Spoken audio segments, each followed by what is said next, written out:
तो projectile motion हम यहाँ पर डिस्कस करेंगे आज। And projectile motion is very very very much important. Okay, important भी है और याद करने वाली चीज़ है, और प्रैक्टिस बहुत ज़्यादा इसमें ज़रूरी है प्रोजेक्टाइल मोशन में। तो प्रोजेक्टाइल मोशन के ऊपर आपको जितने भी ज़्यादा एमसीक्यूज मिलते हैं उनको आप सॉल्व करें। एंड इस लेक्चर में जितने भी इक्वेशंस मैं आप लोगों को बता रहा हूँ उसके ऊपर प्रैक्टिस ज़्यादा से ज़्यादा करें, क्योंकि ये चीज़ें भूलती जाती हैं लोगों से। ओके, सिंपल डेफिनेशन आप लोगों की बुक में लिखी गई है प्रोजेक्टाइल मोशन की कि ये एक टू डायमेंशनल मोशन है। टू डायमेंशनल का मतलब ये है कि लेफ्ट एंड राइट मोशन करेगा and up and down motion करेगा। That is a two dimensional motion. सही है, जिसमें दो प्लेन्स हों, वो टू डायमेंशनल मोशन है आपका body under the action of gravity. Under the action of gravity, this is the important बात कि प्रोजेक्टाइल मोशन एक मोशन तो है, लेकिन उसके ऊपर सिर्फ और सिर्फ एक ही फोर्स एक्ट करेगा, and that force is the gravitational force. Gravitational force के अलावा प्रोजेक्टाइल मोशन में जो बॉडी मोशन कर रही है उसके ऊपर कोई दूसरा फोर्स नहीं लगेगा। तो वो purely under the action of gravity अपना मोशन परफॉर्म कर रही है। इसी फोर्स की वजह से ये इसके ऊपर ग्रेविटेशनल एक्सेलरेशन जो जी है, वो ये वाला फोर्स जो है तो वो ग्रेविटेशन एक्सेलरेशन जी प्रोड्यूस करता है उस बॉडी में। ओके, अच्छा, प्रोजेक्टाइल मोशन की कुछ एमसीक्यूज हैं कि इसका जो वर्टिकल कंपोनेंट होता है वेलोसिटी का, जिसको हम वी वाई कहते हैं, वो ऑलवेज चेंज करता रहता है विद टाइम। ये हम लेटर ऑन डिस्कस करते जाएंगे। और जो हॉरिजॉन्टल कंपोनेंट होता है वी का, वो ऑलवेज रिमेन्स कांस्टेंट। ये अंडरस्टैंडिंग की बात है। प्रोजेक्टाइल में हमारे पास ये एक बॉडी है, और प्रोजेक्टाइल मोशन कुछ यूं होता है, ऊपर जाता है और ये बॉडी आती है दोबारा नीचे। सही है। अब इस बॉडी के पास जो इनिशियल वेलोसिटी हमने इसको दी है, उस इनिशियल वेलोसिटी के हमारे पास दो कंपोनेंट्स हैं। एक इस डायरेक्शन में कंपोनेंट है जिसको वी एक्स कहा जाता है, और एक ऊपर के डायरेक्शन में कंपोनेंट है जिसको वी वाई कहा जाता है। अब जो वी एक्स है, इस डायरेक्शन में जो हमने कह दिया ना कि फोर्स एक ही इसके ऊपर लग रहा है, and that force is F G. और एफ जी की डायरेक्शन जो है तो वो डाउनवर्ड्स है। ओके, तो एफ जी जो फोर्स है वो लग रहा है सिर्फ और सिर्फ इस वेलोसिटी के अगेंस्ट। तो ये एफ जी सिर्फ और सिर्फ इस वेलोसिटी की सबसे पहले तो मैग्नीट्यूड कम करेगा। जब ये यहाँ तक पहुंचेगा, उसके बाद जब ये नीचे मोशन स्टार्ट करेगा, तो ये फोर्स पड़ेगा इस बॉडी के ऊपर, तो फिर ये वी वाई इंक्रीज होगी इन द डाउनवर्ड डायरेक्शन। तो वी वाई जो है आपके पास, वो हर वक्त चेंज होती रहती है विद टाइम। बट जो वी एक्स है, तो एक्स कंपोनेंट के डायरेक्शन में there is no force acting on this body. तो वी एक्स हमारे पास कांस्टेंट रहता है। न्यूटन की बात है कि जब फोर्स लगेगा तो ये फोर्स काज करेगा एक्सेलरेशन इन अ बॉडी, और f is equal to m a का रिलेशन हमें उसने दिया था। सेकंड लॉ ऑफ न्यूटन क्या कहती है कि फोर्स लगेगा तब भी एक्सेलरेशन प्रोड्यूस होगा। एक्सेलरेशन क्या है? Change in velocity. तो जब इस डायरेक्शन में फोर्स ही नहीं लग रहा तो एक्सेलरेशन प्रोड्यूस नहीं हो रही, मतलब है कि वेलोसिटी चेंज ही नहीं हो रही इस डायरेक्शन में। ओके, अब इस चीज के ऊपर आप लोग समझ गए। The body is called a projectile. Simple रटे वाली चीजें हैं। जो बॉडी मोशन कर रही है प्रोजेक्टाइल, उसको प्रोजेक्टाइल कहते हैं। और इन चीजों को हम स्टडी करते हैं in a branch of physics called ballistics. Trajectory और प्रोजेक्टाइल के ऊपर कुछ बातें हैं कि अगर तो ट्रेजेक्टरी का मतलब है the path followed. Okay, the path followed by projectile, followed by A projectile. अब अगर तो ये पाथ आपका शॉर्ट रेंज के लिए है तो ये होगा parabolic. If the path is a long range, अगर आप प्रोजेक्टाइल मोशन निकालना चाहते हैं लॉन्ग रेंज के लिए, तो फिर ये इलिप्टिकल होगा। इलिप्टिक का मतलब होता है ओवल। ओवल यानी कुछ यूं। ओके, अब इसका मतलब क्या बनता है? देखो, हम जब शॉर्ट रेंज के लिए प्रोजेक्टाइल मोशन निकालते हैं ना, तो हम अर्थ को फ्लैट कंसिडर करते हैं, क्योंकि छोटी सी जगह है। उस छोटी सी जगह में आपका प्रोजेक्टाइल मोशन करता है कुछ यूं। और यूं इसलिए मोशन करता है क्योंकि इस पॉइंट के ऊपर हमने फोर्स लिया है डाउनवर्ड। इस पॉइंट के ऊपर हमने फोर्स लिया है डाउनवर्ड। इस पॉइंट के ऊपर हमने फोर्स लिया है डाउनवर्ड। इस पॉइंट के ऊपर हमने फोर्स लिया है डाउनवर्ड। तो हमारे पास पाथ कुछ यूं बनती है। लेकिन जब हम लॉन्ग रेंज की तरफ जाते हैं तो फिर हम इस आइडिया को भी कंसिडर करते हैं कि अर्थ एज अ होल हमारे पास क्या है। अर्थ एज अ होल हमारे पास सर्कुलर है। सही है। मैं जरा इसको मिटा देता हूँ। सॉरी। अब अर्थ एज अ होल हमारे पास सर्कुलर है, ये हमारे पास अर्थ है।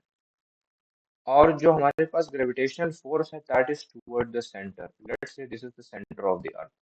तो अगर एक बॉडी यहाँ से स्टार्ट हुई है तो उसके ऊपर फोर्स लग रहा है in this direction toward the centre. ये बॉडी अगर प्रोजेक्टाइल मोशन करती है तो ये मेरे साथ कुछ यूं आती है। मैं डायग्राम तो खैर मुझसे जरा खराब हो गया है, बट ट्राई टू अंडरस्टैंड कि बॉडी कुछ यूं मोशन करती है। This is not a complete circular path, it is an Oval shape path. और उस ओवल शेप की बात ये है कि इस पॉइंट के ऊपर डाउनवर्ड फोर्स। सही है। अब इस पॉइंट के ऊपर भी टुवर्ड द सेंटर फोर्स लगेगा, टुवर्ड द सेंटर लगेगा, टुवर्ड द सेंटर लगेगा, टुवर्ड द सेंटर लगेगा, टुवर्ड द सेंटर लगेगा। मेरी ये डायग्राम ओवल नहीं नजर आ रही है आपको, बट हम कहना चाहते हैं कि ये कुछ इस तरह का मोशन शो करता है व्हेन हम इसको लॉन्ग रेंज में जब ले लेते हैं। तो दिस इज इलिप्टिकल। जहन में ये बात आपके हो कि लॉन्ग रेंज में फिर ये पाथ इलिप्टिकल हो जाता है। अब इसके ऊपर हम कुछ केसेस स्टडी करते हैं ऑफ द प्रोजेक्टाइल मोशन, और फिर उस केसेस के रिलेटेड कौन कौन सी इक्वेशंस और कौन कौन सी इंफॉर्मेशन हम लोगों ने याद रखनी है। सबसे पहले केस है if a body is projected in a horizontal direction with velocity. आपने इसमें असल में ये चीज कही गई है कि आपने अ सर्टेन हाइट से बॉडी को हॉरिजॉन्टल डायरेक्शन में फेंका है, यानी आपने सिर्फ और सिर्फ उसको दी ही वी एक्स है। तो हाइट की वजह से ये इस डायरेक्शन में भी मोशन करेगा, और ग्रेविटी की वजह से ये फिर इस डायरेक्शन में भी मोशन शो करेगा।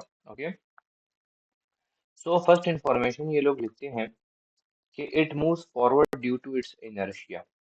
मैंने आप लोगों को बताया कि इस डायरेक्शन में कोई फोर्स एक्ट नहीं हो रहा, तो इस डायरेक्शन में बॉडी की जो मोशन है तो उसको कोई चीज रेजिस्ट नहीं कर रही। और अगर बॉडी मोशन में है तो वो अपनी इनर्शिया की वजह से बॉडी मोशन करेगी इस डायरेक्शन में। सही है। दैट दिस डायरेक्शन इज इसको कोई चीज रेजिस्ट नहीं कर रही। And it moves downward due to gravity, और ये नीचे की तरफ आएगा ड्यू टू एफ जी, जो कि ग्रेविटेशन फोर्स है। आपसे ये एग्जांपल भी क्वेश्चन भी पूछा जा सकता है कि bomber moving in horizontal direction drops a bomb when it is just about its target but he misses the target due to. कि यहाँ पर जब एक जहाज था, let's say this is an aeroplane. Okay. मेरी जो ड्राइंग है तो उसको आप लोग भूल जाइए, but this is an aeroplane, और ये एरोप्लेन इस डायरेक्शन में मोशन कर रहा था with certain velocity we x हम कह देते हैं, क्योंकि वी वाई है ही नहीं हमारे पास, तो ये वी ही है, बस सिंपल वी है। अब इसको यहाँ पर बॉम्ब ड्रॉप करना था, तो इस ये जैसे ही उसके ऊपर आया इसने ड्रॉप बॉम्ब जो है तो वो यहाँ से ड्रॉप करना स्टार्ट कर दिया। लेकिन ये बॉम्ब चूंकि इस प्लेन से निकला है तो इस बॉम्ब की वेलोसिटी भी यही वी है, दिस। तो ये बॉम्ब सीधा नीचे नहीं आएगा, बॉम्ब इस तरह नीचे आएगा। सॉरी, बॉम्ब फॉरवर्ड भी मोशन करेगा एंड डाउनवर्ड भी मोशन करेगा। सही है। तो वो टारगेट को अचीव नहीं कर पाता क्योंकि हॉरिजॉन्टल वेलोसिटी है उसके पास, और क्योंकि उसका इनर्शिया है, तो इसमें बोथ ए एंड बी आ जाता है आपके पास। अब इसी केस में हॉरिजॉन्टल मोशन की जितने भी कंपोनेंट्स है उसको हम स्टडी करेंगे, एंड वर्टिकल मोशन के रिलेटेड जितने एमसीक्यूज आपसे पूछे जा सकते हैं वो हम स्टडी करेंगे। तो एयर फ्रिक्शन को हमने यहाँ पर इग्नोर किया है। then force along the x axis remains zero। मैंने आप लोगों को कहा कि इस डायरेक्शन में कोई फोर्स एक्ट नहीं कर रहा बॉडी के ऊपर। ये बॉडी अपनी इनर्शिया की वजह से इस डायरेक्शन में मोशन कर रहा है। फर्स्ट लॉ ऑफ न्यूटन है, a body at rest remains at rest and a body at motion remains at motion until and unless it is acted upon by an external net force। तो जब external net force ही नहीं है तो आपकी body motion करेगी। Okay. Horizontal component of acceleration is always zero.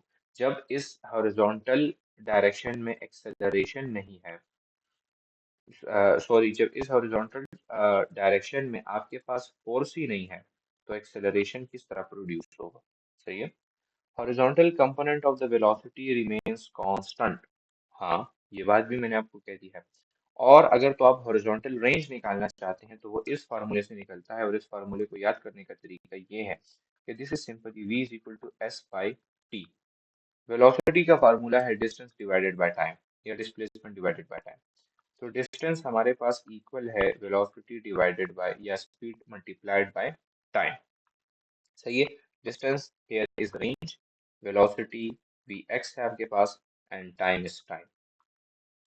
ये अगर आपसे भूल जाए तो असल में ये इक्वेशन निकला यहाँ से। सही है। इसमें कोई vx square sine square theta metre की बात नहीं की, क्योंकि ये सिंपल हम फाइंड कर रहे हैं रेंज को। तो हम देख रहे हैं कि कितने टाइम के लिए ये चीज़ ट्रेवल कर रही है। यानी ये एयरबॉर्न है, अगर तो ये यहाँ तक पहुँच जाता है तो फिर इसका टाइम कंप्लीट हो गया है, यानी मोशन कंप्लीट हो गई है। अब ये ग्राउंड के साथ हिट कर गया है, अब ये आगे नहीं मोशन कर सकता। और जिस वेलोसिटी के साथ ये आई है तो सिंपली आपके पास s is equal to v t के फार्मूले से ये आपके पास निकल जाता है।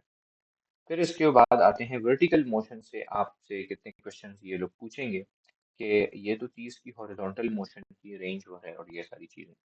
तो force along y axis mg के इक्वल है। mg is actually that gravitational force जो मैंने आप लोगों को पहले बताया, mass multiply by the gravity, जो कि निकला है आपके फार्मूले F is equal to ma से। Okay.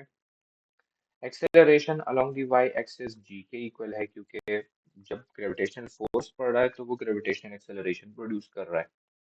And initial vertical velocity is zero and it increases with time. Vertical velocity यहाँ पर जब ये बंदा था, दैट इज, इसको हम इसकी मैक्स हाइट कंसिडर करेंगे। इससे ऊपर ये नहीं जा रहा, इससे नीचे जाएगा ये। तो इस वक्त वेलोसिटी आपके पास जीरो थी and it increases with time. जिस तरह वो टाइम जाएगा तो चूंकि फोर्स इसके ऊपर इस डायरेक्शन में पड़ रहा है तो वेलोसिटी इसकी डायरेक्शन में इंक्रीज होती रहेगी। वर्टिकल फाइनल वेलोसिटी को इन्होंने इस इक्वेशन का दिया है we f y is equal to ji t. और ये सिंपली आपके पास ये कौन सा इक्वेशन है, V F is equal to we I plus A T. Equation of motion है। वी आई आपके पास जब जीरो हो गया तो V F is equal to A की जगह इन्होंने जी टी लगा दी। ओके। तो इक्वेशंस को तोड़ा करें, इससे आपको पता लगेगा कि ये वाला जो पार्टिकुलर शॉर्ट ट्रिक्स में जो इक्वेशंस ये लोग आपको बताते हैं तो उसके ऊपर गौर कीजिए कि ये इक्वेशन बेसिकली निकला कहाँ से है। तो पेपर में बहुत ज़्यादा इक्वेशंस आप लोग याद नहीं कर सकते, लेकिन जो पेरेंट इक्वेशंस हैं ये वाले, ये आपको याद होते हैं। तो अगर आपको तरीका पता हो कि किस तरह ये चीज़ निकालनी है तो आप लोग आसानी से निकाल सकते हो। ये थी कि जब आपको इक्वेशन में जी, तो आपको पता हो कि जब आपको टाइम दिया गया हो तब आपने ये वाला इक्वेशन इस्तेमाल करना है। और अगर आपको टाइम नहीं दिया गया हो, आपको हाइट दिया गया हो कि बॉल को इतनी हाइट से फेंक दिया गया, तो फिर आप लोगों ने ये वाला इक्वेशन लगाना है। और ये वाला equation third equation of the motion से इन्होंने निकाला है, 2as equal to v f square minus v I square. V i already zero हो गया है। ओके, क्योंकि इनिशियल वेलोसिटी है नहीं आपके पास। वी एफ स्क्वेयर से हम लोग निकालेंगे v F is equal to under root, क्योंकि स्क्वायर की जगह वहां पर अंडर रूट लग गया। ए जो है टू लग गया, ए की जगह जी लग गया, एस की जगह आपका एच लग गया। वर्टिकल डिस्टेंस, वर्टिकल डिस्टेंस आपके पास S is equal to half G T square. Second equation of the motion है S is equal to we I square plus half A T square, if I am not wrong. First equation of the motion यही था ना। अच्छा sorry, we I T था हमारे पास। Okay. चीजें मुझसे भूल जाती हैं। V I T plus half A t square. We I t, v I t वाले जो टर्म है ये ऑटोमेटिकली जीरो हो जाएगा क्योंकि वी आई हमारे पास जीरो है। एस की जगह आपने एच लगा दिया तो ये बन जाएगा हाफ, और ए की जगह जी लगाए जी टी स्क्वायर।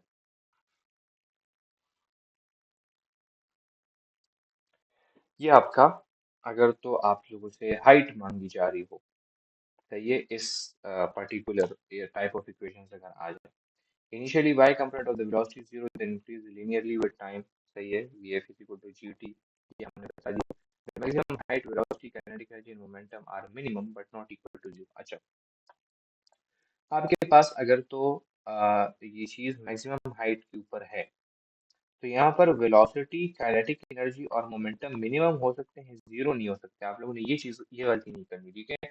यहाँ पर वी एफ जो है वो तो जीरो है, बट वी आई जो है वो जीरो नहीं है।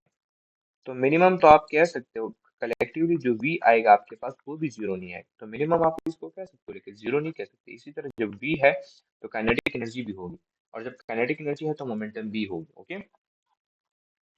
अच्छा, सिंपली रिजल्टेंट एक्सेलरेशन किस तरह आएगा? वेक्टर अलजेब्रा हमें कहता है कि दोनों कंपोनेंट्स का के सम स्क्वायर का सम ले लें और फिर वो उसको अंडर रूट ले लें उसका, तो ये हमें एक्सेलरेशन बता देगा। ए एक्स स्क्वायर जो है वो ऑलरेडी जीरो है, और जी स्क्वायर है तो वो जी आ जाएगा हमारे पास यहाँ से। Resultant velocity we X square हमारे पास plus we I V Y square है। वी एक्स स्क्वायर आपके पास कांस्टेंट है तो वो यही लग जाएगा, और वी वाई स्क्वायर की जगह इन्होंने ये चीज लगा दी है जी टी स्क्वायर। तो ये इस तरह ये वाला इक्वेशन भी आप लोग इस्तेमाल कर सकते हो, एंड ये वाला इक्वेशन भी इस्तेमाल कर सकते हो। इसमें इन्होंने फिर ये वाला इक्वेशन लगाया है। ओके।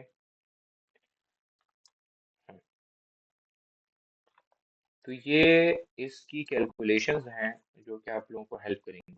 अब आ जाते हैं केस नंबर 2 के ऊपर, कि इस बॉडी को जीरो हाइट से, हाइट यहाँ पर जीरो थी, जीरो हाइट से फेंका गया है ऊपर की तरफ। ये एच मैक्स की तरफ गई है, और एच मैक्स से फिर ये एच मिन के मिनिमम के ऊपर दोबारा आई है। Okay. Consider body is projected at an angle theta with a horizontal and initial velocity vi. Theta is known as the angle of projection. Okay, vi is known as the velocity of projection. उसको velocity कहते हैं। Horizontal component of the velocity remains constant. इसमें भी horizontal component of the velocity constant रहेगा। ये मैंने आप लोगों को टॉप पे बता दिया है, समझा दिया है कि v जो x है that would be constant quantity in a projectile motion. Vertical component vary with time. The ballistic missile fired from a certain distance at a certain angle. Okay. अच्छा, जो वी वाई है ऊपर की तरफ जब जाएगा तो ये डिक्रीज होगा, जब नीचे की तरफ आएगा तो ये इंक्रीज होगा, क्योंकि फोर्स नीचे की तरफ है। अब हॉरिजॉन्टल मोशन में इसके क्या क्या इंफॉर्मेशन हम निकाल सकते हैं? Air friction is not horizontal initial velocity, आपके पास V I cos of theta इन्होंने लगा दी है। इसमें तो आप लोगों को ये होल सम इनिशियल वेलोसिटी दे देंगे। अब इस इनिशियल वेलोसिटी के आप लोगों के पास दो कंपोनेंट है, वी एक्स आई है जो कि होगा वी आई का कॉस ऑफ थीटा। तो ये इन्होंने वो चीज लगाई है कि वी आई का कॉस ऑफ थीटा, यहाँ से आप वी एक्स आई को फाइंड कर सकते हैं। हॉरिजॉन्टल फोर्स जो है वो जीरो है, हॉरिजॉन्टल एक्सेलरेशन भी जीरो है। हॉरिजॉन्टल फाइनल वेलोसिटी जो होगी वो होगी v I cos of theta. Horizontal, हाँ। तो जो इनिशियल वेलोसिटी है वी एक्स आई वो इक्वल होगी वी एक्स एफ के भी, ये वी है। ओके। क्योंकि वेलोसिटी आपके पास जब कांस्टेंट है तो जो इनिशियल वेलोसिटी होगी वो फाइनल भी होगी, तो एक्स वाली वेलोसिटी में फर्क नहीं आता, वो भी वी आई कॉस थीटा ही के इक्वल है। अब आते हैं वर्टिकल मोशन के ऊपर। तो वर्टिकल फोर्स जो है आपका वो होगा negative m g, f is equal to m a से निकला है क्योंकि डाउनवर्ड मोशन है, डाउनवर्ड पॉइंट आउट कर रहा है, वेलोसिटी ऊपर की डायरेक्शन में, तो यहाँ पर नेगेटिव साइन इन्होंने डाल दिया। वर्टिकल एक्सेलरेशन आपके पास होगा नेगेटिव जी, क्योंकि ये डाउनवर्ड पॉइंट आउट कर रहा है और वेलोसिटी आप लोग ऊपर ले रहे हो इसलिए। Vertical initial velocity V I Y is equal to we I sine theta. Simply V I को आपको दी होगी, इसमें आपसे पूछा जाएगा कि इसमें y कंपोनेंट कितना है, तो वी आई जो y है that would be equal to we I का साइन थीटा। ये सिंपल वेक्टर अलजेब्रा है। ओके, कि किस तरह इसको रिजॉल्व किया जाता है वेक्टर्स को।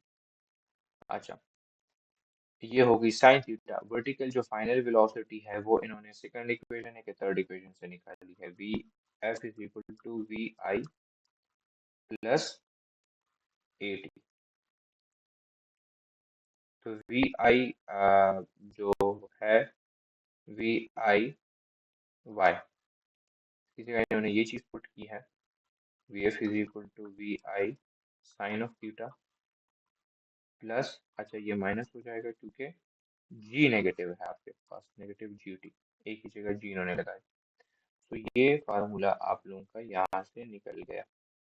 इक्वेशंस ऑफ द मोशन है सारे। ओके, तो इक्वेशन ऑफ द मोशन का जो टॉपिक था वो भी बहुत ही ज्यादा इंपॉर्टेंट था। अच्छा, रिजल्टेंट एक्सेलरेशन ए एक्स स्क्वायर प्लस ए वाई स्क्वायर, ए एक्स स्क्वायर आपका जीरो है, ए वाई स्क्वायर आपका नेगेटिव जी स्क्वायर है, तो आपके पास आ जाएगा जी, अंडर रूट से निकल के जी आएगा। रिजल्टेंट जो वेलोसिटी है we f x square v f y square. Okay, resultant velocity क्या होगी इसमें, तो वो होगी वी आई कॉस स्क्वायर, तो ये we I cos theta square plus we I sine theta minus g t square, ये वाली चीज। ये वी एफ है आपके पास, और वी आई जो हमने ऊपर निकाली थी ये वाली, ये चीज। तो वो इसमें सिंपली पुट कर दें तो आपके पास आ जाएगी। अच्छा, इससे एमसीक्यू आते हैं अक्सर।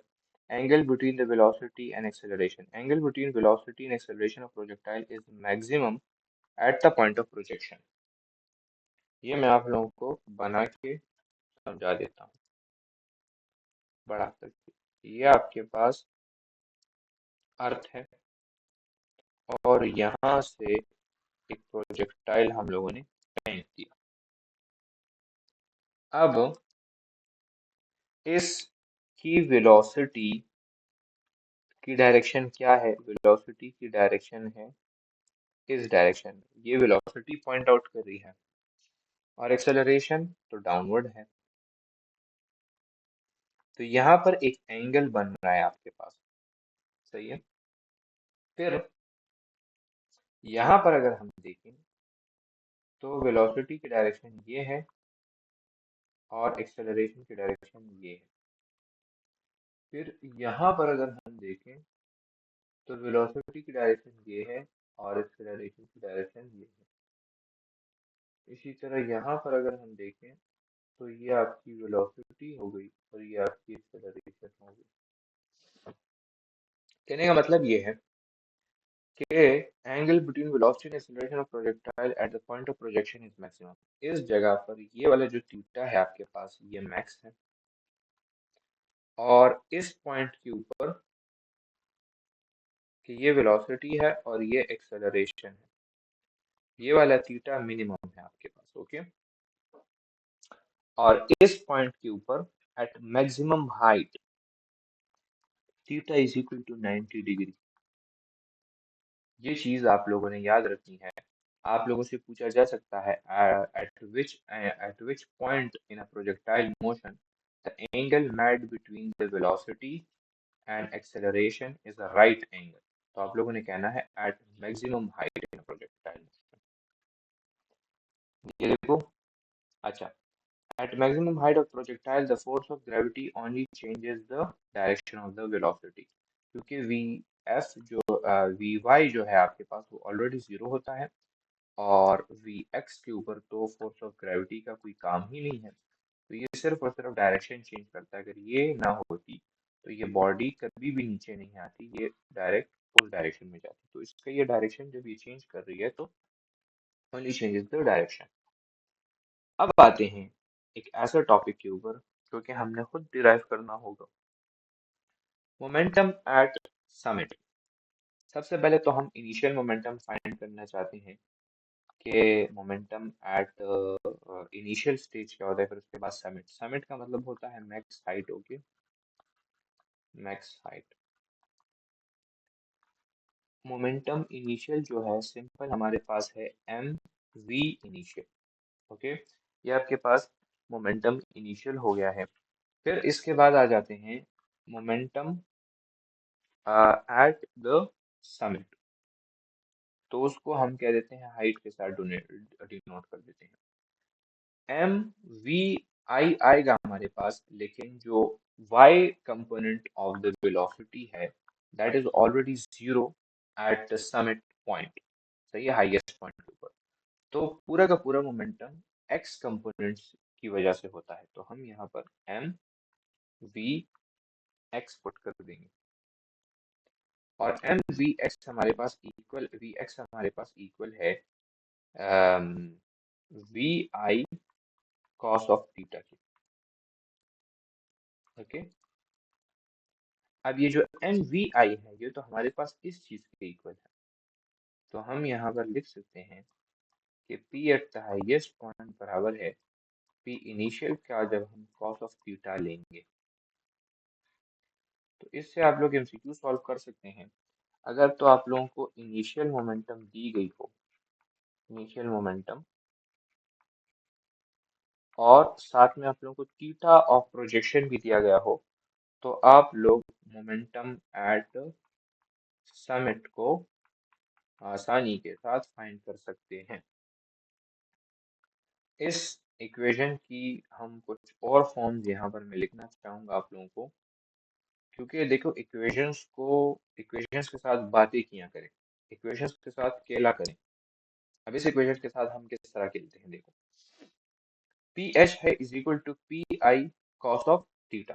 तो यहाँ से मेरे पास इनिशियल मोमेंटम की भी इक्वेशन फाइंड हो सकती है, जो कि बराबर होगी P H divided by cos of theta.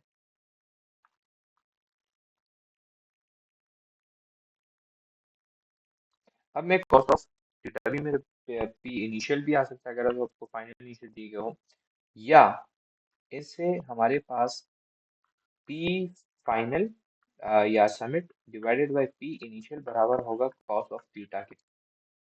इन दोनों मोमेंटम्स का रेशो बराबर होगा उस एंगल के का जब हम कॉस लेंगे। ओके, तो आप लोगों से क्वेश्चन पूछा जा सकता है, आप लोग ओरली क्वेश्चन को सुने कि a projectile having initial momentum p, what will be the momentum at a summit point if the angle of projection is 45 degree। सही है, आप लोगों को कहा गया है कि पी आई जो है वो बराबर है पी के, तो पी 45 डिग्री किसके बराबर होगा।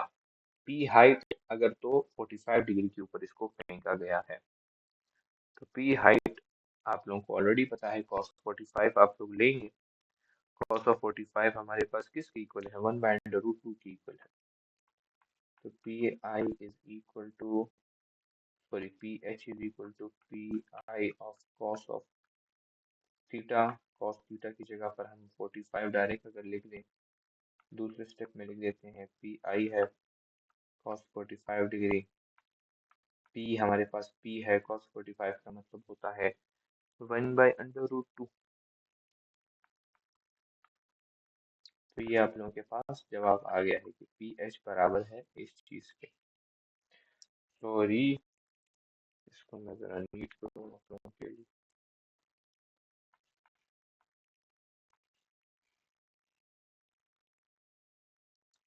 सही है, और आप लोगों से बाजों का रेशो का भी पूछा जा सकता है, ओरली आप लोग एमसीक्यू सुने। The ratio of momentum of projectile at summit height to initial height if the angle of projection 30 degree. आप लोगों से कहा गया है कि हमारे पास समिट हाइट पे जितना मोमेंटम होगा और इनिशियल पे कितना मोमेंटम है, इन दोनों का रेशो क्या होगा if the angle of projection is, क्या दिया था हमें, 30 डिग्री दिया था हमें। तो सिंपल हमने कहा कि P H by P I जो है हमारे पास वो बराबर है कॉस ऑफ 30 डिग्री के। सही है, कॉस ऑफ 30 डिग्री आप लोगों के पास आता है √3/2। तो इन दोनों का रेशो हमारे पास आ गया √3/2।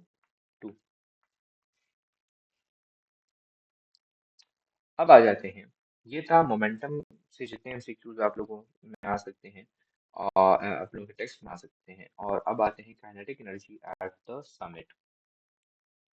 काइनेटिक एनर्जी इनिशियल जो है हमारे पास वो इक्वल है half m v I square.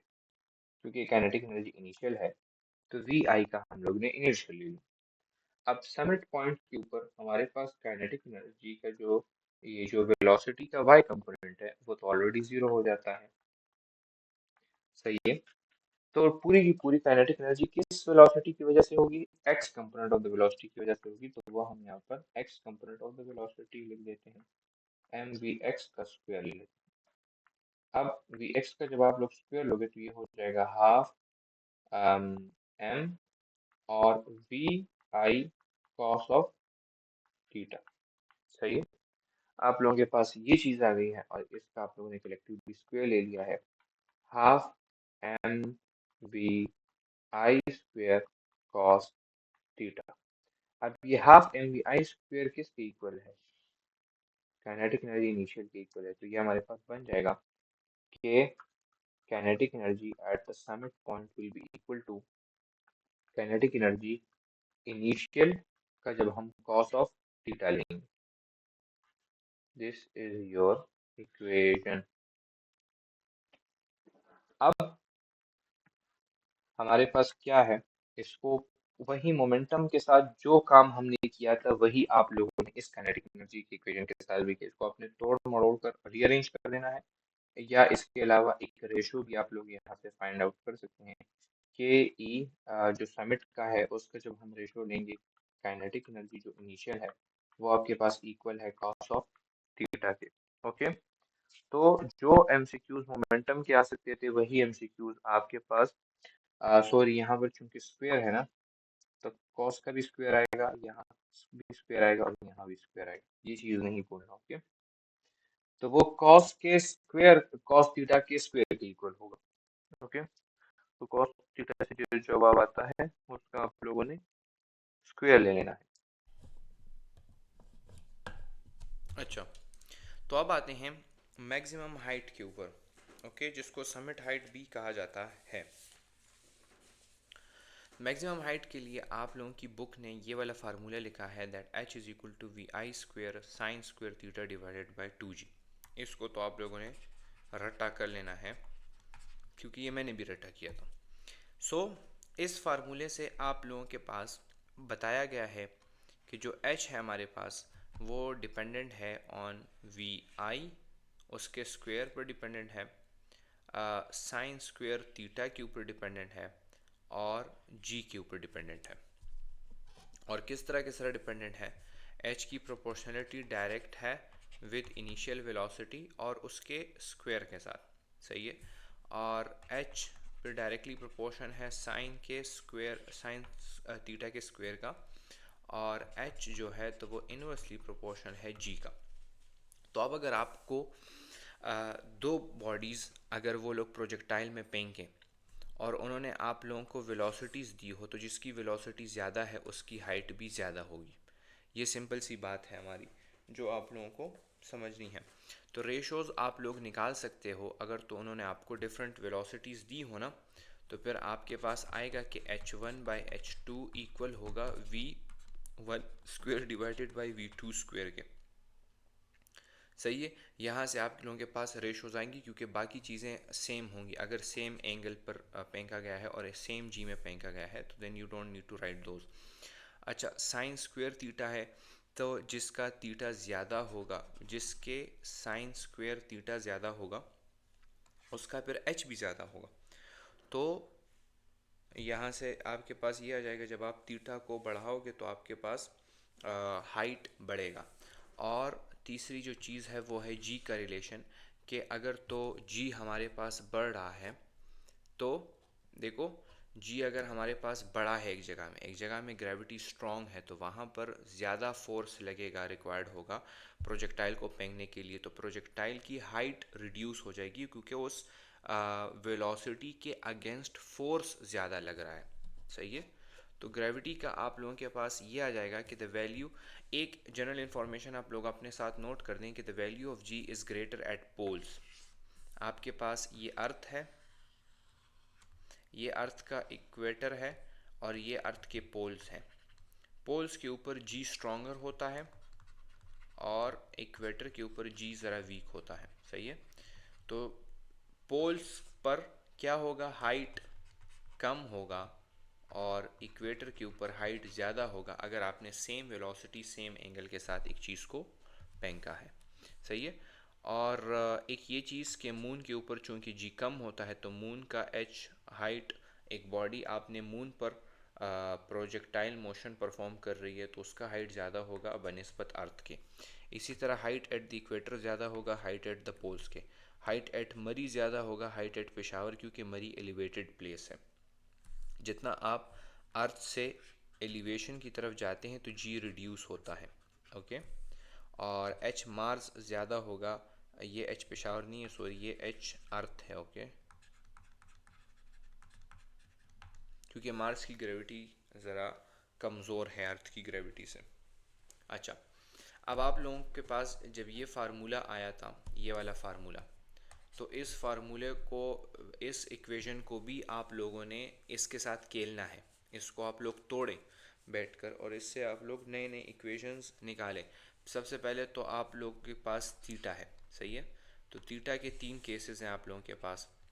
Theta eight 30 degree, जो ज़्यादातर पूछे जाने वाले क्वेश्चंस हैं ना। थीटा एट 45 डिग्री आप लोगों से पूछा जा सकता है एंड थीटा एट 60 डिग्री आप लोगों से पूछा जा सकता है। तो ये पहले से प्रैक्टिस करके जाया करें। अगर आपके पास थीटा 30 डिग्री है तो हाइट आपके पास इक्वल हो जाएगी, आपके पास आ जाएगी वी आई का स्क्वायर आ जाएगा डिवाइडेड बाय 8g, उसी तरह आ जाएगी 2g है आपके पास। सो मैं ज़रा इसको आपको सॉल्व करके देता हूँ, डायरेक्ट 8g नहीं लगाते। ये we I square divided by G है आपके पास। सही है। एंड साइन थीटा का स्क्वायर है। तो अब आप लोग बताएं कि साइन 30 किसके इक्वल है। हमारे पास फिंगर्स अबाउ 1/√2। सही है। 1/√2 नहीं, सॉरी, 1/2, ये साइन थीटा के बराबर है। इसका जब आप स्क्वायर लेंगे, यहाँ पर आपके पास 2 है तो 2 2 आर 4, इससे 4 आ जाएगा इस वाली जगह से, और ये 2 के साथ जब मल्टीप्लाई हो जाएगा तो कलेक्टिवली आपका बन जाएगा v I square divided by 8g। तो अगर तो एमसीक्यू में आपसे इस तरह भी पूछा जा सकता है कि 30 डिग्री के ऊपर हाइट की क्या वैल्यू बनेगी, और आपको क्या दिया हो, आपको वी आई अगर उन्होंने दिया हो तो सिंपली आपने वी आई की जगह में वी आई की वैल्यू पुट करनी है, उसका आप लोगों ने स्क्वायर ले लेना है एंड उसको 8g के ऊपर डिवाइड कर देना है, या सिंपली आप लोगों ने उसको 8e के ऊपर डिवाइड करना है, क्योंकि g अपनी आसानी के लिए हम वो लेते हैं 10। इसी तरह एट 45 डिग्री, तो जो आंसर 45 डिग्री से आए, साइन 45 हमारे पास आता है 1/2 के आई थिंक आता है, फिंगर्स अबाउ 2 हैं, और हाँ, तो 1/√2 आता है। सही है। तो v I square divided by 2 है आपके पास, एंड यहाँ पर आपके पास आ जाएगा 1/√2, और इसका जब आप स्क्वायर लेते हैं तो ये स्क्वायर 2 के साथ कैंसिल हो जाएगा, तो ये हमारे पास बन जाएगा v I square divided by 4, यहाँ पर जी भी है 4g। इसी तरह आप लोगों ने इसको फाइंड आउट करना है। अब 4g का मतलब ये है ना कि v I square divided by 2g, तो आप लोगों के पास मैक्सिमम हाइट है। अब यहाँ से एक और चीज़ भी हम लोग फाइंड आउट कर सकते हैं। देखो, वी आई स्क्वेयर, जब आप लोगों के पास साइन स्क्वेयर थीटा का आंसर 1 आ रहा हो, that is maximum, that is the maximum height a projectile can achieve. Okay. तो मैक्सिमम हाइट जो है वो इसके इक्वल है जब साइन स्क्वेयर थीटा हमारे पास 1 हो जाए। सही है। अब 1 किस एंगल पर आता है, 1 हमारे पास आई थिंक के 90 डिग्री एंगल पर आता है। हाँ, मैक्सिमम हाइट आपका 90 ही डिग्री एंगल पर होगा, तो वहाँ पर हमारे पास साइन थीटा 1 आ जाता है, उसका जब हम स्क्वायर लेंगे तो वो भी 1 आता है। तो 90 डिग्री के ऊपर हाइट मैक्सिमम होती है। तो this is maximum height at 90 degree angle. ये है we I square divided by 2g के।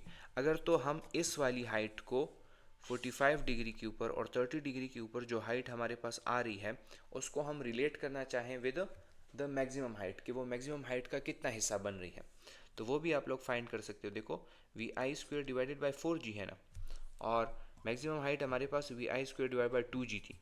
तो ये 2 हम यहाँ से हटा देते हैं, ये हमारे साथ बन जाएगी एच मैक्स डिवाइडेड बाई 2। इसका जो 2 था वो उसकी जगह पर एक्स मैक्स लग गया और 2 हमारे पास नीचे रह गया। इसका मतलब ये है कि 90 डिग्री के ऊपर तो आपके पास मैक्सिमम हाइट आएगा, लेकिन 45 डिग्री के ऊपर आप लोगों के पास half of the maximum height आएगा, यानी 50% ऑफ द मैक्स। सिंपल इसी तरह यहाँ पर भी अगर तो हम इस 8 को 2 into 4 लिखना चाहें तो ये 2 और वी आई स्क्वेयर मिलकर हमारे पास आ जाएंगे एच मैक्स। इस चीज़ को आप लोगों ने कंफ्यूज नहीं करना, सही है। ये आप लोगों के पास मैं को रिलेट करना चाहता हूँ कि 30 डिग्री के ऊपर जो हाइट आ रही है वो एच मैक्स का कितना हिस्सा बन रही है, सही है। हम रेशो निकालना चाह रहे हैं एच 30 और एच मैक्स का। तो ये 4 नीचे रह गया है, इस 4 को आप लोग यहाँ पर लिख दो। तो इसका मतलब है कि 30 डिग्री के ऊपर 25% ऑफ द मैक्सिमम हाइट हम लोग कवर कर सकते हैं। ओके। और इस तरह 60 डिग्री हमारे पास साइन 60 की वैल्यू हम फिर इसमें पुट करेंगे तो h हमारे पास आ जाएगी v I square divided by 2g, sorry divided by 2g। और यहाँ पर साइन 60 की क्या वैल्यू है, साइन 60 हमारे पास आ जाता है under root 3/2, under root 3/2। Okay. अब इसका जब हम स्क्वायर लेंगे तो ये हमारे पास बन जाएगा 3 2 2 4, और इस 4 को हम लोगों ने मल्टीप्लाई करना है विद 2g लिख दो और ऊपर वी आई स्क्वायर डाल दो।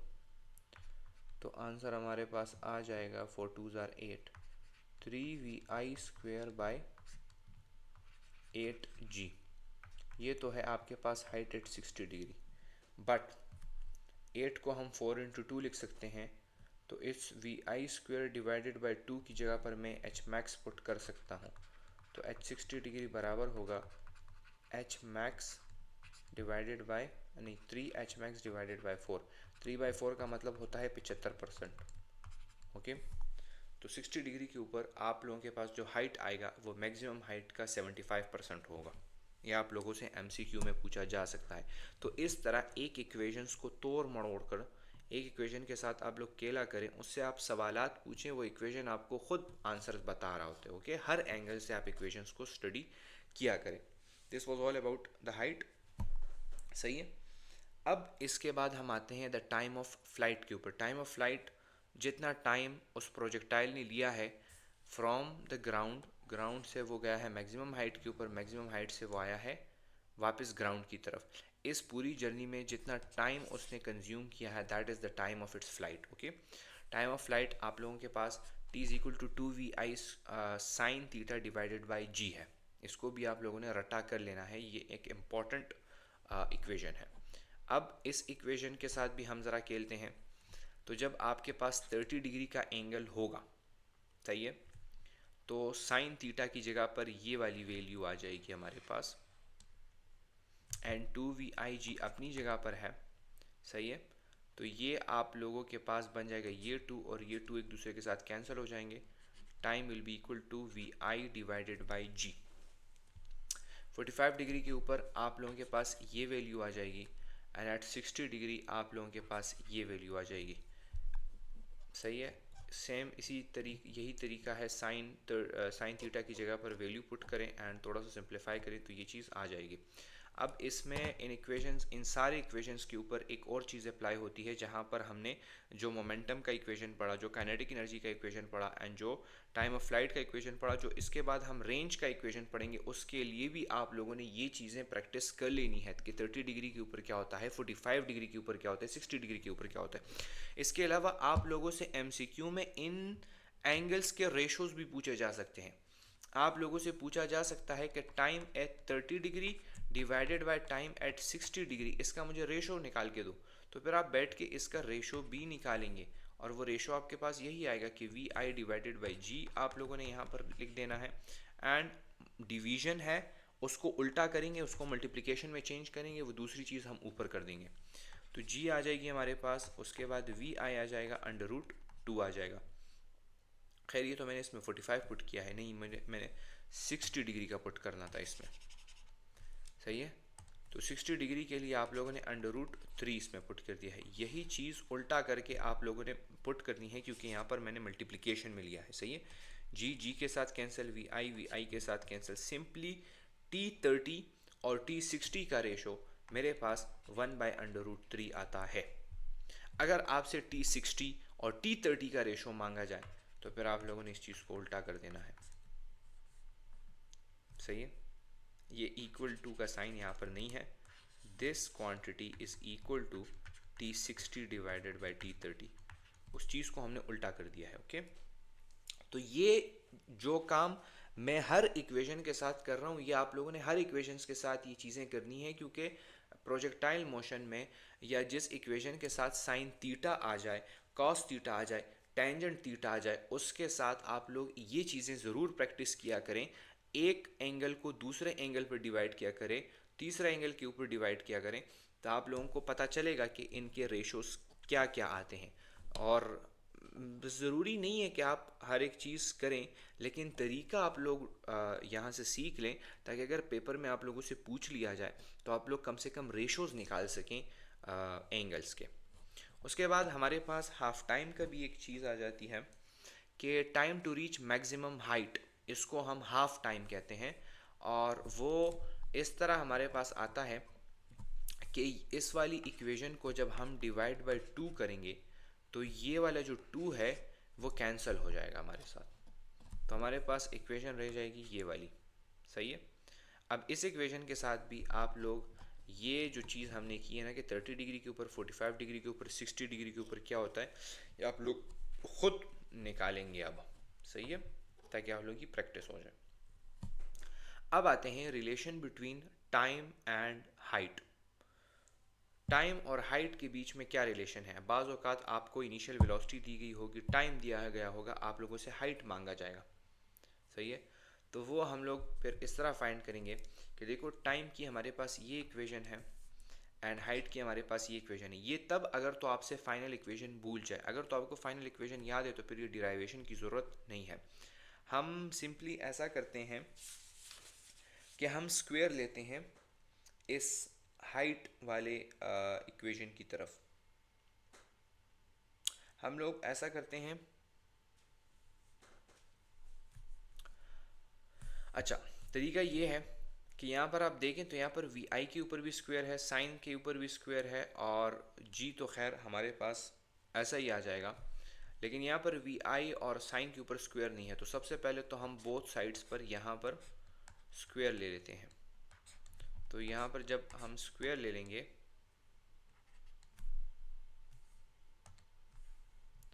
तो ये मेरे साथ बन जाएगा कि T square is equal to 4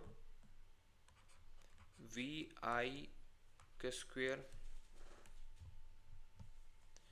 V I का स्क्वायर साइन का square theta and divided by G square. ये आपके पास इक्वेशन नंबर 1 हो गई।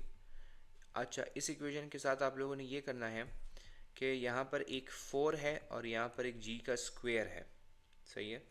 तो आप लोगों ने इसको 4g के साथ मल्टीप्लाई भी कर देना है और 4g के ऊपर आप लोगों ने इसको डिवाइड भी करना है। तो ये हमारे पास बन जाएगा h is equal to 4g V I का स्क्वायर साइन का square theta divided by 2 4 or 8 और जी मल्टीप्लाई होंगे तो स्क्वायर बन जाएंगे। अब ये 4 और ये वाला पार्ट, इसके ऊपर हम लोग t लिख सकते हैं क्योंकि ये इक्वेशन नंबर 1 की इक्वल है। तो ये आप लोगों के पास बन जाएगा h is equal to ji T square divided by 8।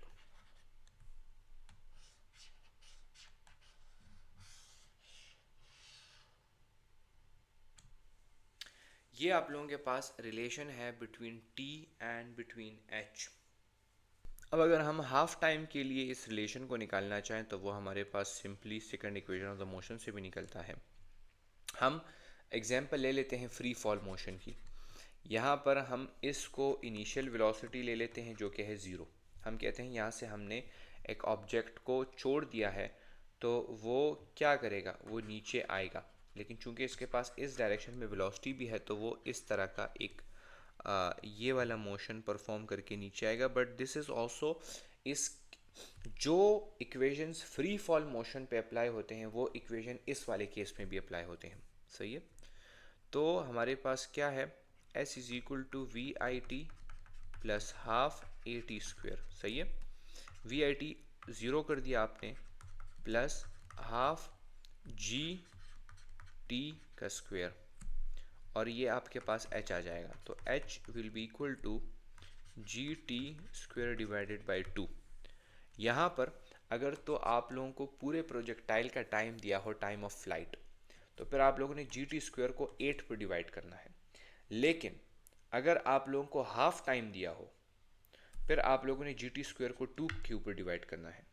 And ultimately फिर आप लोगों के पास टी भी आ जाएगा हमारे पास 2h divided by G. This is for free fall.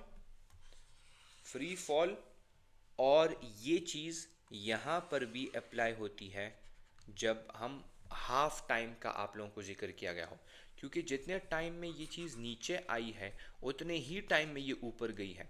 So it doesn't matter कि हम ये वाला मोशन कंसिडर करें या ये वाला मोशन कंसिडर करें, तो हमने अपनी आसानी के लिए फ्री फॉल वाला इक्वेशन इसके ऊपर अप्लाई कर सकते हैं। ओके। अब इसके ऊपर आ जाता, इसके बाद हमारे पास टॉपिक आ जाता है रेंज का।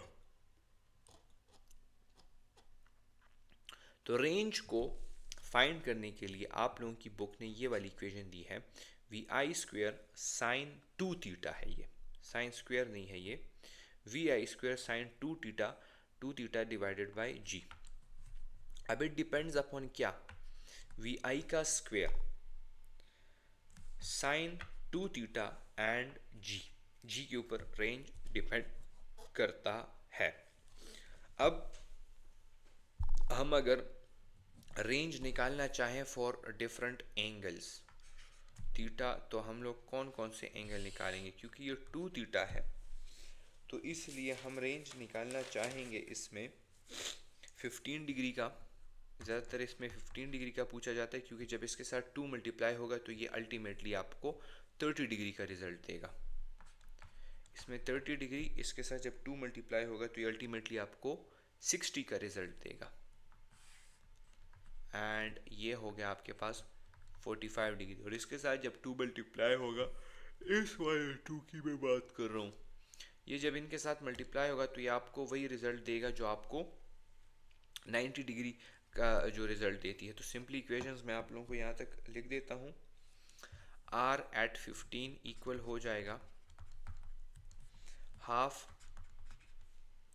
We I square divided by G, और r at 30 degree will be equal to vi square divided by g under root 3 by 2, and r at 45 degree is equal to vi square divided by g। ये देखें, किसी चीज़ को maximum करने के लिए हमने ये वाली क्वांटिटी नहीं है, ये वाली क्वांटिटी, इसको 1 करना होता है।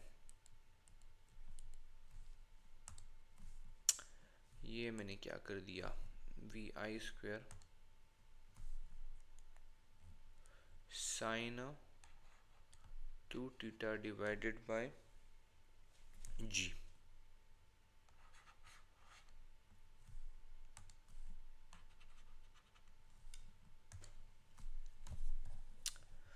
तो ये वाली क्वांटिटी हमने ज़ीरो करनी है, ज़ीरो नहीं सॉरी 1 करनी है। तो अगर तो ये 2 ना होता तो फिर ये 90 डिग्री एंगल के ऊपर 1 होता, क्योंकि साइन 90 हमारे पास 1 है, बट चूंकि यहाँ पर 2 है तो 245 के साथ मल्टीप्लाई हो जाएगा, ये आपको साइन 90 का रिजल्ट देगा। अब इसी तरह आप लोगों ने रेशोज़ निकाल लेनी है। R15 को डिवाइड करें फिर R30 के ऊपर कि उससे क्या आता है, R30 को डिवाइड करें R45 के ऊपर उससे क्या आता है, ये सारी चीज़ें आप लोग सीख लें। ओके, अब इसके बाद हम आते हैं relation between maximum height and range. क्या आप लोगों को हाइट दी गई हो और आप लोगों को रेंज आपसे मांगा जाया गया हो, या रेंज दिया गया हो, हाइट आप लोगों से मांगी जा रही हो, तो इसका एक सिंपल इक्वेशन है। अगर तो आप लोग डिराइव करना चाहते हैं तो सबसे पहले तो हमने क्या किया, रेंज को डिवाइड किया हाइट के ऊपर। सही है, ये हमारे पास है रेंज का equation, V I square sine 2 theta divide by G, और मल्टीप्लाई किया, रेसिप्रोकल लिया हमने हाइट के इक्वेशन का। ओके, तो ये जो साइन 2 थीटा है ये कुल के हमारे पास इस चीज़ के इक्वल है।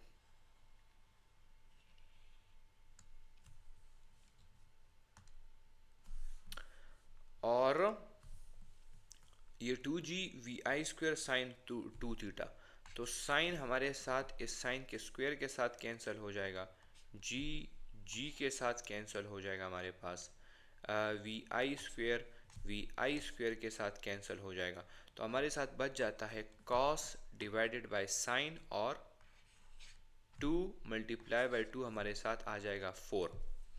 अब जो cos है, साइन बाय कॉस हमारे साथ इक्वल होता है टेंजेंट थीटा के, तो इसको जब हम रेसिप्रोकल लेंगे तो कॉस बाय साइन हमारे साथ इक्वल होगा 1 बाय टेंजेंट थीटा के, तो 1 बाय टेंजेंट थीटा हम लोगों ने यहाँ पर लिख दिया है। तो r बाय एच इक्वल होता है 4 बाय टेंजेंट थीटा के। सही है, और यहाँ से एक स्टेप मैंने यहाँ पर छोड़ दिया है, वो मैं कर लेता हूँ, r बराबर होगा 4h divided by tangent theta. और इसको अगर हम रीअरेंज करके हाइट के लिए लिखना चाहें तो हाइट बराबर होगा R tangent theta divided by 4। Tangent theta, sine theta, cos theta किस तरह निकाला जाता है वो मैंने आप लोगों को फर्स्ट ही लेक्चर में बता दिया था। इससे कुछ एमसीक्यूज आते हैं। एक एमसीक्यू ये आता है कि एट 76 डिग्री हमारे पास जो रेंज होता है वो इक्वल होता है हमारे पास हाइट के। मतलब ये बनता है कि ये आप लोगों के पास एक प्रोजेक्टाइल है, तो इस प्रोजेक्टाइल को अगर तो आप लोग 76 डिग्री के ऊपर फेंकते हो तो जो हाइट ये कवर कर रहा है और जो हॉरिजॉन्टल डिस्टेंस ये कवर कर रहा है, that height is equal to the range. इसको आप लोग रेंज कर दो। ओके, और उसकी वजह क्या है, देखो टेंजेंट थीटा है ना हमारे पास, और टेंजेंट 76 डिग्री इक्वल होता है हमारे पास 4 के। ओके, तो इसकी जगह जब हम वैल्यूज पुट करेंगे तो h is equal to R 4 divided by 4, 4 और 4 कैंसिल हो जाएगा, h is equal to R हमारे पास आ जाएगा।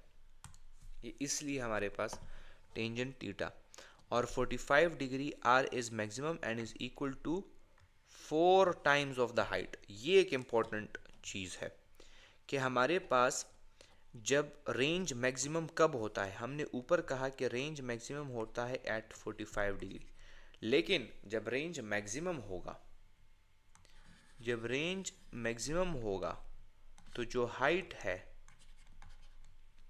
और ये आपके पास रेंज है, रेंज इक्वल होगा 4 टाइम्स ऑफ द हाइट।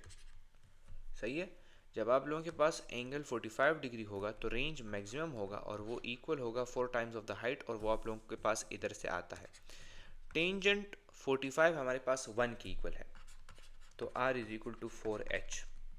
ये आप लोगों का मैथमेटिकली आ गया है, एंड यहाँ से आप लोगों के MCQ पूछे जा सकते हैं। ओके, इसके बाद relation between range and time of flight. MCQ में आप लोगों को टाइम दिया जाएगा और आप लोगों से पूछा जाएगा इस बॉडी का रेंज कितना है, या आप लोगों को रेंज दिया गया होगा, आपसे पूछा जाएगा टाइम कितना लगाया है इसने इस पूरे मोशन में। तो देखो, रेंज और हाइट का जो इक्वेशन था वो था r=4h divided by tangent theta. h की जगह पर हम h का रिलेशन पुट करते हैं टाइम के साथ, जो हमारे पास यहाँ हमने निकाला है ना कि किधर गया h=gt² डिवाइडेड बाई 8। तो सिंपली हमने उस ही इक्वेशन में gt² डिवाइडेड बाई 8 पुट किया है। तो ये मेरे साथ बन गया है r=8 for 1s R and for 2s R. तो r मेरे साथ बन गया है gt² divided by 2 of tangent theta. अब अब रेंज अगर मैक्सिमम हो हमारे पास, तो मैक्सिमम के लिए एंगल क्या होता है, 45 डिग्री होता है ना, और 45 डिग्री के ऊपर टेंजेंट थीटा =1। तो मैक्सिमम रेंज हमारे पास सिंपली gt² डिवाइडेड बाई 2 के इक्वल आ जाएगा। इसके अलावा एक एडिशनल इन्फॉर्मेशन है, आप लोगों की बुक्स में लिखा गया है कि range of two complementary angles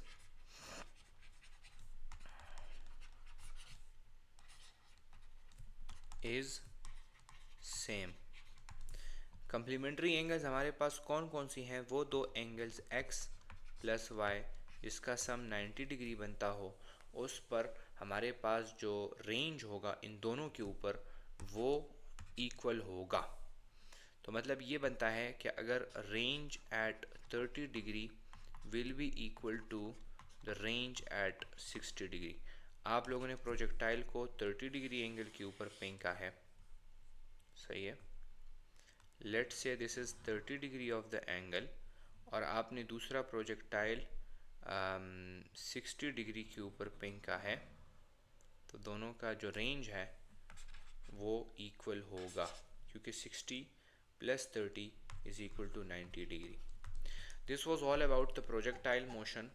आप लोगों ने ये जितने भी इक्वेशंस यहाँ पर मैंने डिस्कस किए हैं, इनको खूब इनकी आप लोगों ने प्रैक्टिस कर देनी है। देखो, ये वाले जो इक्वेशंस हैं ये मुझसे भी भूल रहे थे, मुझे भी मसला हो रहा है इनमें, सही है, क्योंकि ये बहुत ज़्यादा इक्वेशंस हैं। तो ट्राई टू रिमेंबर के इक्वेशन आप लोगों ने निकाली कहाँ से है, और उसको डिराइव किस तरह किया है, और इक्वेशंस के साथ बातें किया करें, सही है। अच्छा, इस लेक्चर के साथ आप लोगों का जो फोर्स एंड मोशन चैप्टर है तो वो कंप्लीट हो चुका है, क्योंकि प्रोजेक्टाइल का लेक्चर लास्ट था, और ये जो है तो लेट हो गया है मुझसे, एंड संडे को आप लोगों का टेस्ट था, सही है। बट मेरे ख्याल से ये वाला लेक्चर भी आप लोग संडे ही को देखोगे, क्योंकि ये अभी रात को अपलोड होगा, and then you will watch it on Sunday. तो अगर कोई प्रोजेक्टाइल को प्रिपेयर करना चाहता है एंड उसने रजिस्ट्रेशन की है इस नंबर के ऊपर, तो खैर है, वो मंडे के दिन भी टेस्ट दे सकता है। आप लोग संडे को प्रोजेक्टाइल का टॉपिक अच्छी तरह से प्रिपेयर करें। जो लोग संडे को देना चाहते हैं वो लोग संडे को दे दें, जो मंडे को देना चाहते हैं तो वो ग्रुप में मैसेज कर दे, या इसी नंबर पर वो मैसेज कर दे, तो आप लोगों को मंडे के दिन ये टेस्ट अवेल कर दिया जाएगा। तो आप लोग मंडे के दिन टेस्ट ले लें। टेस्ट आप लोग मिस ना किया करें। टेस्ट ऐसा है ना कि यहाँ पर इन लेक्चर्स में अब आप लोगों ने देखा होगा, मैंने एमसीक्यूज़ बहुत ही ज़्यादा कम डिस्कस किए हैं, क्योंकि मेरा ज़्यादातर फोकस होता है ताकि आप लोगों को कॉन्सेप्ट दे दूँ एंड आप लोगों को ट्रिक्स बता दूँ। तो एमसीक्यूज़ किस तरह हल करने हैं वो आप लोग इन्हीं टेस्ट से सीखेंगे। जब आप लोग टेस्ट को ख़ुद अटेम्प्ट करेंगे, ख़ुद आप उस पर कोशिश करेंगे एमसीक्यू को सॉल्व करने की, उसके बाद जब आप उस टेस्ट की एक्सप्लेनेशन देखेंगे तो आप लोगों को पता चल जाएगा कि एमसीक्यूज़ को किस तरह प्रिपेयर करना है। सो अपना ख्याल रखिए। इंशाल्लाह फिर नेक्स्ट लेक्चर में मुलाकात होगी, या फिर अगर टेस्ट में आप लोगों ने रजिस्ट्रेशन की है तो एक्सप्लेनेशन वीडियो पर मुलाकात होगी। अस्सलाम वालेकुम।